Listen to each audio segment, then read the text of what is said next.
예. 지난 시간까지 로마서 말씀을 드렸고요. 오늘부터는 잠언의 말씀을 드리려고 준비했습니다. 솔로몬을 이야기하는데 다윗의 아들이다라고 이야기합니다. 이스라엘 백성들에게 가장 훌륭한 임금이 누구냐라고 한다면 다윗을 얘기합니다. 성경 곳곳에 하나님도 이렇게 말씀하셔요. 내가 다윗으로 인하여 내가 이 백성들을 축복하겠다라고 말씀하셔요. 그의 아들 솔로몬, 잠언을 3,000편이나 쓸 만큼 아주 훌륭한 임금입니다. 잠언하면 훈계다 또는 바늘로 찌르는 말씀이다 라는 그런 내용을 가지고 있어요. 제가 고등학교를 다니는 과정에 교회를 처음 나갔습니다. 고등학교 2학년 때인데 목사님께서 전하시는 말씀이 왜 그리 안 믿어져요?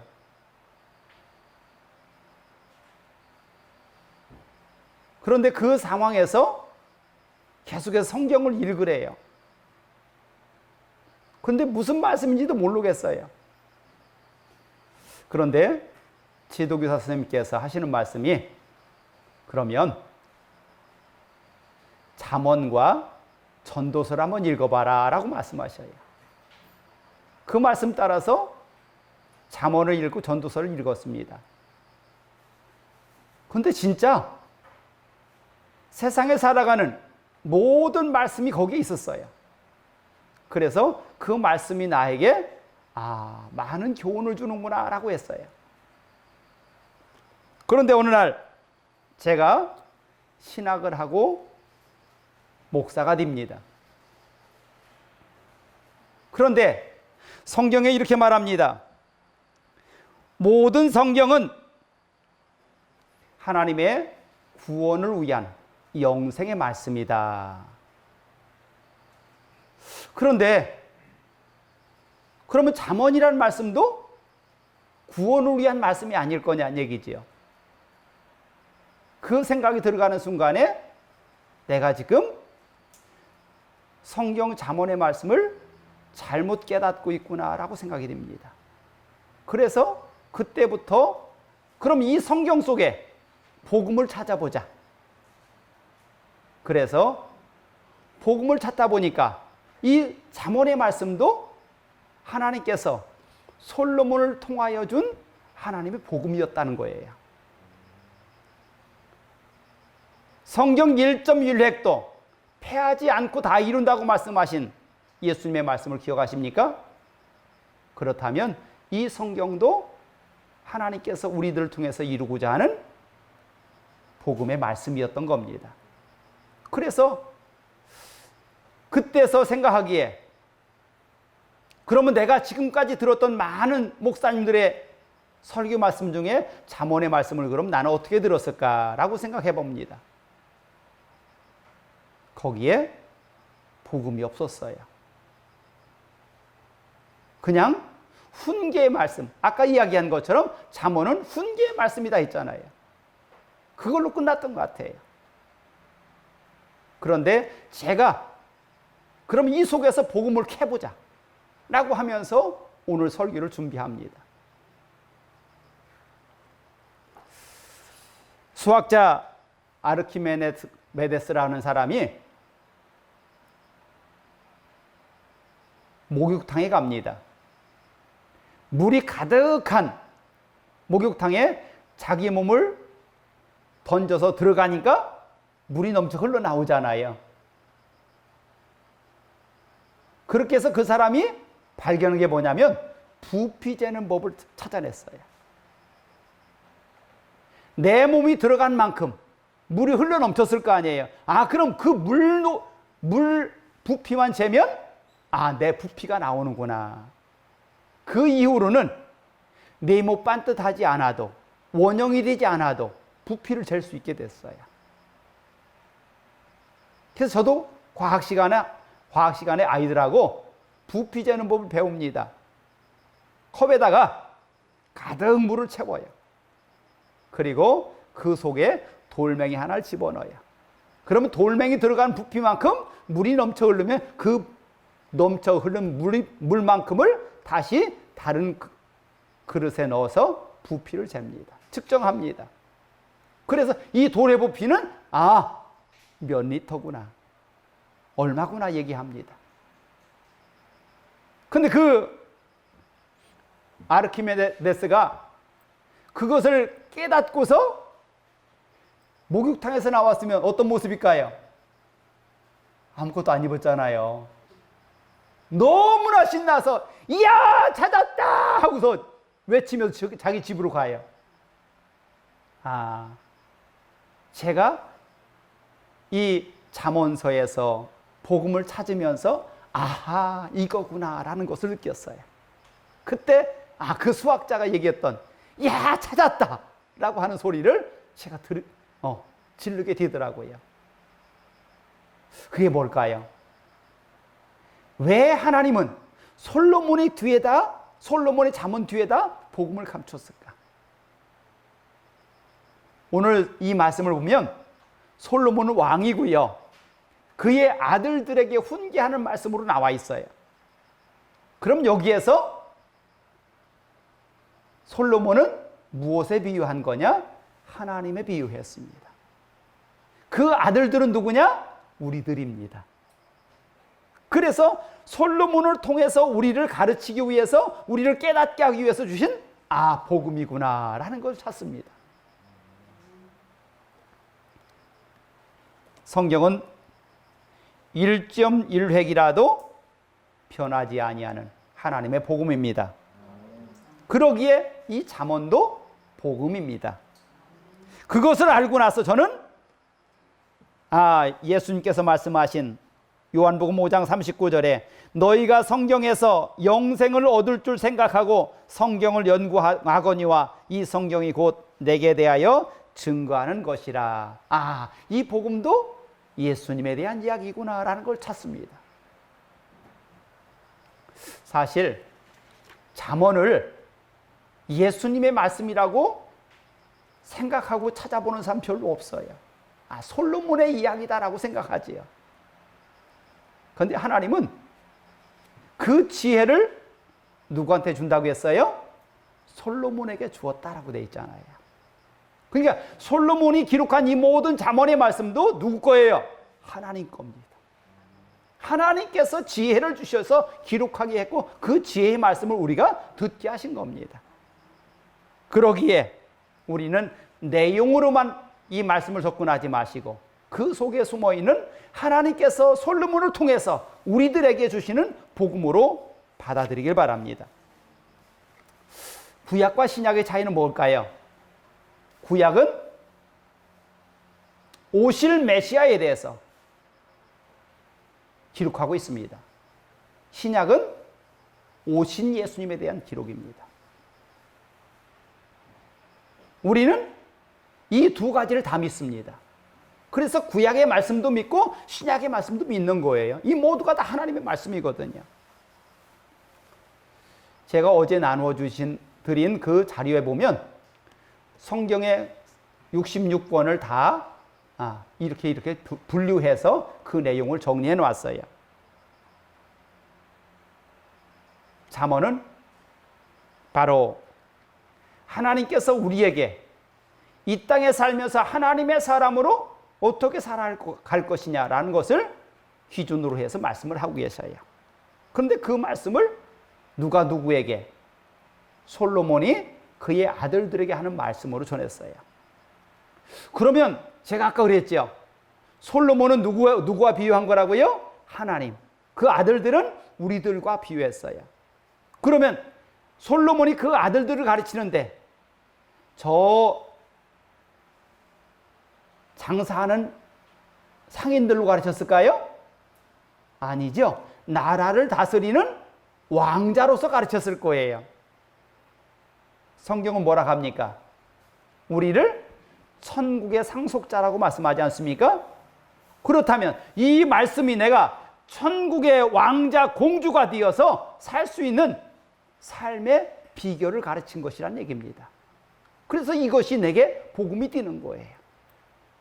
하나님께서 이 솔로몬을 통해서 주신 말씀, 처세술, 명원, 성공의 비결 가득 차 있는데 이것으로 끝내지 마시고 우리가 이제 천국의 상속자로서 세상에 어떻게 살아갈 것인가, 또 내가 천국을 어떻게 소유할 것인가로 접근하시길 바랍니다.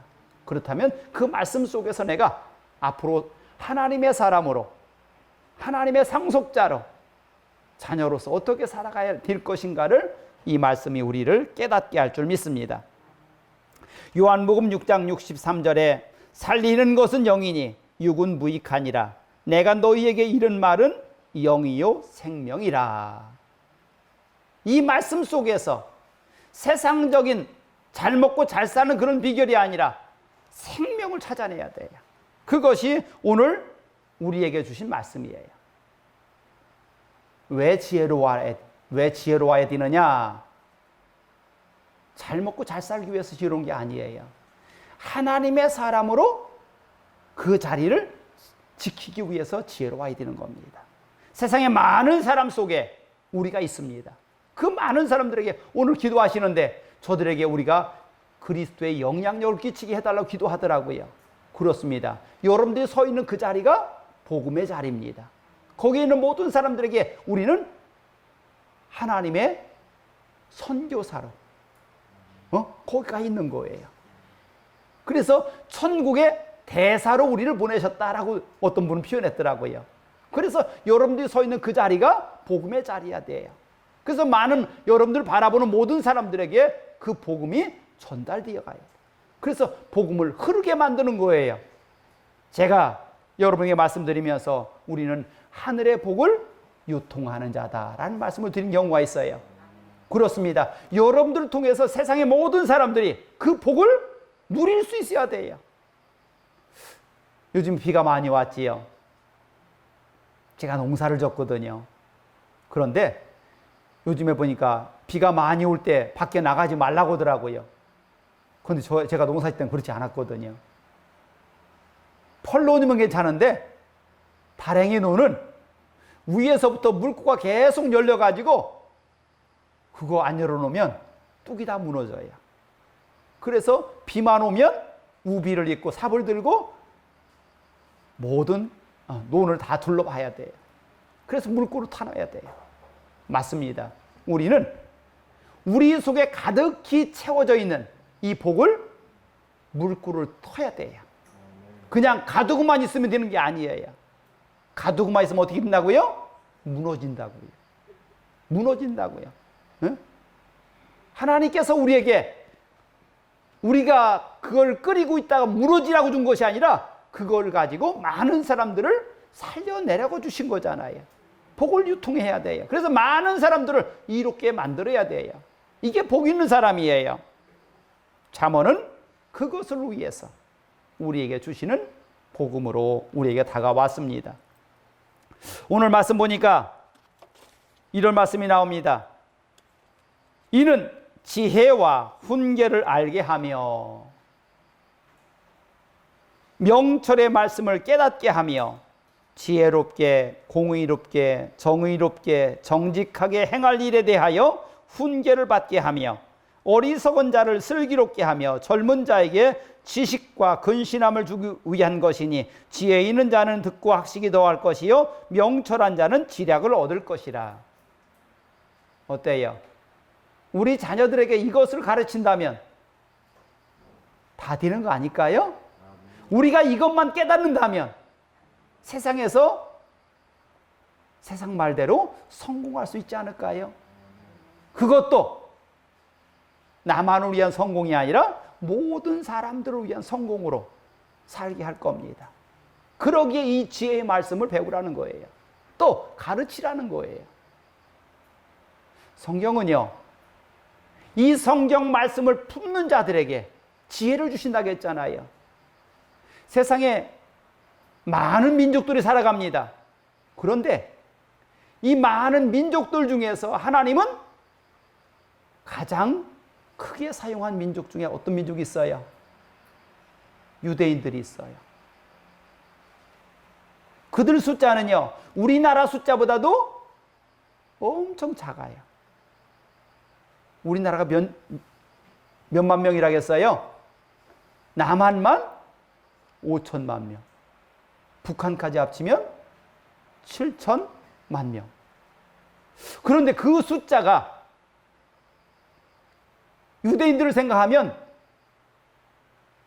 그 본국에 있는 사람들이 약 3, 400만 명. 그리고 해외에 나가서 사는 사람들이 2천만 명이래요. 그런데 중요한 것은 온 세상을 다스리는 위치에 있는 사람들이 누구냐 하는 겁니다. 우리나라 사람들이 세계를 다스리는 사람 됐을까요? 아니요. 유대인들입니다.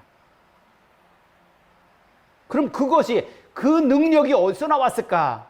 저는 이 말씀에서 나왔다고 생각합니다. 저들은요, 아이들을 키울 때 세상적인 것을 가르치기 전에 이 말씀을 가르칩니다. 그런데 우리나라에서 예수를 잘 믿는 가정에서 우리 아이를 세상 공부를 시키기 전에 성경 말씀을 가르치겠다고 과외한다는 말 들어봤어요? 못 들었어요. 그런데 세상 지식을 가르치기 위해서 과외는 많이 해요.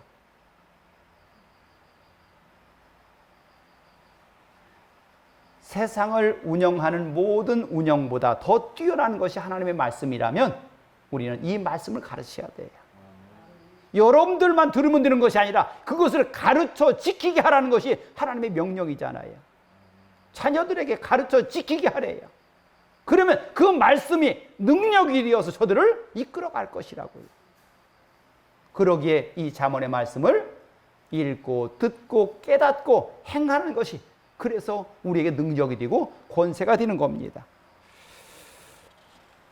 우리가 자녀들을 가르치는데 어느 순간까지 가르치는 게 가능할까요? 어제 저녁 때에 저녁을 먹으려고 하는데 밖에 창문이 빨개요. 그러니까 아들이 밖에 나가더니 그걸 사진 찍어서 가지고 들어왔어요. 그것을 조카들한테 보여주니까 저 작은 조카가 뭐라고 하냐면, 그거요, 태양이 떴는데 태양을 구름이 가려서 그렇대요. 그러니까 큰애가 뭐라고 하냐면 그걸 노을이라고 그래 그러더라고요. 그거 어디서 배웠니? 했더니 유치원에서 배웠대요. 보통 하늘이 빨갛네 하는 것은 가능한데 그것이 왜 그렇게 빨간지를 찾아내는 건 쉬운 일이 아니거든요. 그런데 그 아이가 그걸 얘기하더라고요. 그 소리를 딱 듣는 순간에 우리가 많은 지식을 가르쳐야 하는 것이 아니라 저 모든 원리를 찾아내면 되겠구나. 그 생각이 딱 들어갔어요. 그렇습니다. 우리가 세상을 살아가는 원리의 가장 기본이 어디에 있다고요? 이 말씀에 있다고요. 그러게 우리는 이 말씀을 내가 품어야 되고 이 말씀을 자녀들에게 가르쳐야 되는 겁니다. 하나님께서 우리에게 이 말씀을 주신 것은 오늘 여기 말씀하신 것처럼 학식을 더하게 또 명철과 지략을 더하려고 이 말씀을 주셨다고 했습니다. 맞습니다. 세상을 만든 원리가 이 성경에 있습니다. 세상을 다스리는 원리가 이 성경에 있습니다. 이 세상을 만드신 분이 하나님이시고 이 세상을 지금 운영하시는 분이 하나님이시라면 그 하나님께서 주신 말씀이 원본이 아니겠어요? 그러기에 이 성경이 중요한 거예요. 세상의 모든 학문을 통틀어서도 이만한 책이 없는 겁니다. 그러기에 성경을 하나님의 말씀이라고 하고 우리는 그 말씀을 배우는 겁니다. 우리는 이 성경을 이야기할 때에 39권의 구약 성경과 27권의 신약 성경을 얘기합니다. 구약 성경은 역사서와 시가서와 예언서로 쓰여져 있습니다. 그런데 오늘 말씀은 시가서 중에서 잠언의 말씀입니다. 제가 여기에 부임한 이후로 성경을 이번에 지금 3번째 성경 내용을 가르치고 있어요. 제가 이 성경을 내가 읽어서 은혜 받은 쪽만이 아니라 모든 성경을 가르쳐야 되겠다 하고 여러분에게 말씀을 전한 이유가 있습니다. 성경은 각 내용마다 우리에게 주는 교훈이 달라요. 그 속에서 하나님께서 어떤 모습이든지 그 속에 복음을 숨겨놨어요. 그러게 그 복음을 찾는 것이 우리들의 몫이거든요. 그래서 각 성경마다 속에서 복음을 찾아내는 것이 목사가 해야 될 것이고 그 복음을 공유해야 되는 것이 교회인 겁니다. 그래서 여러분에게 성경 전체의 말씀을 드리려고 지금 계속 애를 쓰고 있는 겁니다. 율법서, 율법을 통해서 유대인들은 구원받겠다고 애썼어요. 그런데 구원 받아요, 못 받아요? 못 받았어요. 죄를 깨닫게 할 뿐이라고 성경은 말하고 있어요. 죄를 깨달으면 구원받느냐? 아니요. 여러분들 거울을 보지요. 일을 하다가 두 사람이 서로 상대방의 얼굴을 보면서 한 사람은 열심히 닦고 한 사람은 안 닦더래요. 그럼 누가 닦았을까요? 깨끗한 사람이 닦았어요. 저 사람 얼굴 보니까 얼굴이 시커멓게 묻은 거야. 그러니까 계속 그 사람 나도 저렇게 더러운 갭이다 하고서 닦았어요. 근데 더러운 사람은요. 저 사람 얼굴 보니까 깨끗하거든요. 나도 깨끗하지라고 생각하고서 안 닦습니다. 거울 앞에 가서 보니까 자기가 더러운 거예요. 알았습니다. 깨달았어요. 내가 더럽다는 걸 깨달았어요. 내 얼굴 닦아줬어요? 아니죠. 닦아내야 되거든요. 구약 성경에 나오는 율법이라는 것은 우리에게 죄를 깨닫게 하는 것뿐이고 그걸 씻어낼 수는 없다는 겁니다. 그래서 씻어내는 방법으로 짐승을 잡아서 피제사를 드리게 했어요. 그런데 그럼 죄가 없어졌어요? 끝났어요? 아니요. 계속 돼야 되는 거예요. 그래서 하나님께서 당신의 아들을 세상의 죄를 지고 한 어린 양으로 보내셨어요. 그래서 저가 십자가에 죽으시면서 모든 죄를 사했다라고 했습니다. 우리는 그 예수님의 핏값으로 지금 이 자리에 서 있는 거예요. 그러기에 우리 어느 곳에 가든지 우리는 이제 하나님의 자녀라는, 예수님의 핏값으로 하나님의 자녀라는 권세를 가지고 살게 된 겁니다. 그러기에 예수 믿지 않을 때의 모습과 내가 지금 살아가는 모습은 달라야 된다는 겁니다. 그래서 우리에게 뭐라고 합니까? 이전 것은 지나갔으니 보라 새 것이 되었다고 우리 성경은 말하는 거예요. 그래서 우리가 이제 이 말씀을 통해서 우리는 내가 깨달았으면 이제 예수님 앞에서 예수님을 믿음으로 우리는 하나님의 자녀되는 권세를 받고 이제 하나님의 사람으로 이제 새 사람이 된 겁니다. 선지서는 계명대로 살아가던 이스라엘 백성들이 하나님의 사람으로 어떻게 살아가고 있는가, 또 저들에게는 어떤 문제가 있는가, 이런 것을 우리에게 보여주고 있습니다. 그래서 선지서의 곳곳에 보면 하나님께서 저들에게 새로운 선지자를 보내면서 하나님의 말씀을 선포합니다. 그래서 저들이 다시 돌이킬 수 있게 합니다. 마찬가지입니다. 지금도 우리도 날마다 죄 가운데 살 수밖에 없어요. 그것을 돌이킬 수 있는 것은 하나님의 말씀 때문인 줄 믿습니다. 여러분들 그 말씀을 묻고 깨닫고서 돌이키면서 하나님 앞에 회개하는 겁니다. 내가 또 오늘 또 하나님 앞에 이런 죄를 지었습니다. 그렇지만 주님께서 그 죄를 용서하심을 감사합니다.